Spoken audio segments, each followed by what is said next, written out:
नमस्कार, जय माता दी।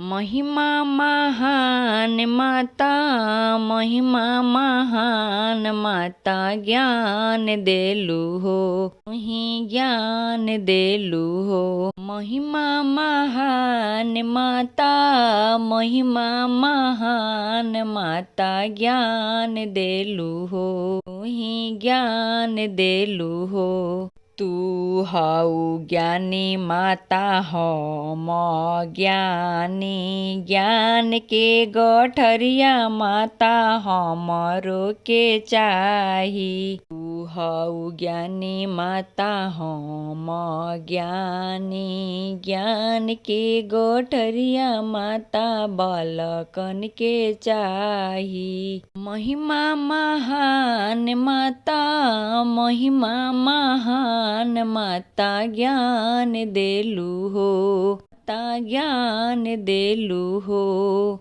बीड़ा पुस्तक धारिणी मैया हंस पे सवार हो, बीड़ा पुस्तक धारिणी माता हंस पे सवार हो।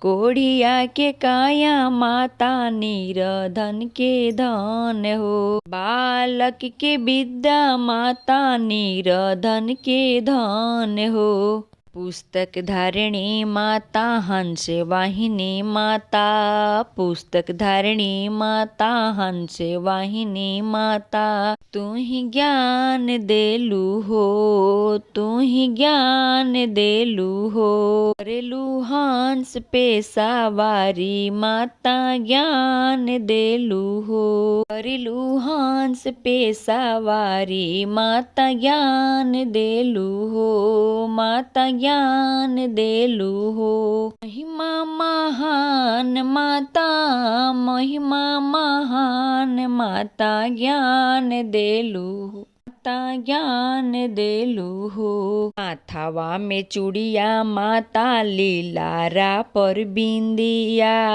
हाथावा में चूड़िया माता, लीलारा पर बिंदिया। हमें पोए जनिया माता, गोले मोहर मालावा, हमें पोए जनिया माता, गोले मोहर मालावा। महिमा महान माता, महिमा महान माता, ज्ञान देलू हो, माता ज्ञान देलू हो। तू हऊ ज्ञानी माता हो ज्ञानी, ज्ञान की गोठरिया माता हमारा के चाही, ज्ञान की गोठरिया माता हमारा के चाही।